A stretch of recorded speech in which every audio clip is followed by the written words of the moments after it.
கர்த்தருடைய பரிசுத்தமுள்ள நாமத்திற்கு ஸ்தோத்திரம். இன்றைய நாளின் கர்த்தருடைய வார்த்தையாக எபிரேயருக்கு எழுதின நிருபம் 12வது அதிகாரம் 1ஆம் வசனத்தினுடைய பின்பகுதி. விசுவாசத்தை துவக்குகிறவரும் முடிக்கிறவருமாயிருக்கிற இயேசுவை நோக்கி நமக்கு நியமித்திருக்கிற ஓட்டத்தில் பொறுமையோட ஓடக்கிடவும். இன்றைய நாளிலும் கர்த்தர் நமக்கு கொடுக்கிற வார்த்தை பொறுமையோடு ஓடக்கிடவும்.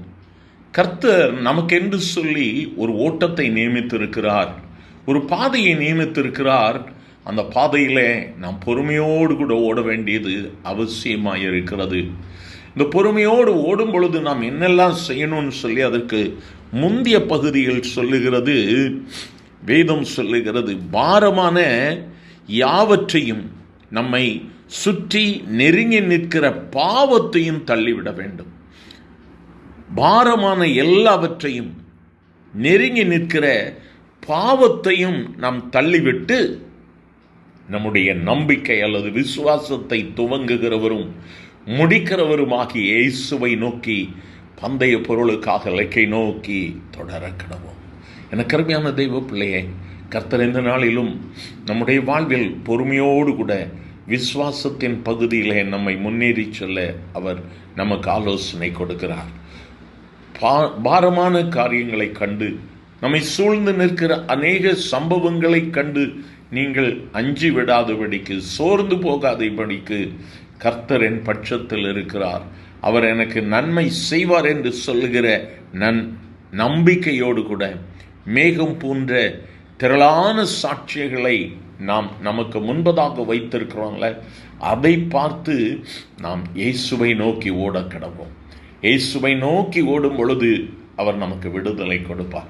இயேசுவை நோக்கி ஓடும் பொழுது நாம் எந்த இடத்திலும் இடரல் அடைவது கிடையாது.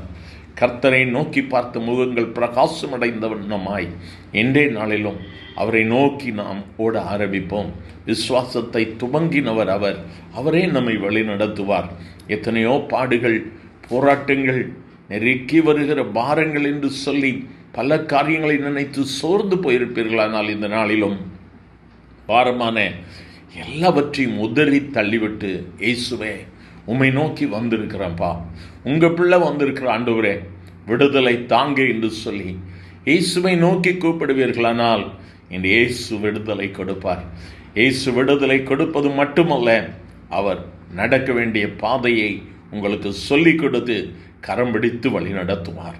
எங்கள் அன்பின் ஆண்டவரே, ஆசீர்வதிக்கப்பட்ட இந்த நல்ல காலை வேளைக்காக நன்றி ஆண்டவரே. ஆண்டவரே, நீர் நியமித்திருக்கிற ஓட்டத்தில் பொறுமையோடு கூட ஓடுவதற்கு கர்த்தர் ஒவ்வொருவருக்கும் கிருபை செய்யும் ஆண்டவரே. பாரமான காரியங்கள் அநேகம் இருக்கலாம் ஆண்டவரே, நெருக்கி வருகிற காரியங்கள் அநேகம் இருக்கலாம். ஆனால் பாரமான எல்லாவற்றையும் பாவத்தையும் ஒழித்து தள்ளிவிட்டு கர்த்தர் நியமித்திருக்கிற பாதையில் உம்மை நோக்கி ஓடி வர கர்த்தர் கேட்கிற ஒவ்வொருவருக்கும் பலன் கொடுங்கப்பா. உங்கள் பலத்தால் இடை கட்டுங்க, ஆசீர்வதிங்க. இந்த நாளில் ஒவ்வொருவருக்கும் ஆசீர்வாதத்தை கொடுங்க. இயேசுவின் நாமத்தில் பிதாவே, ஆமேன், ஆமேன்.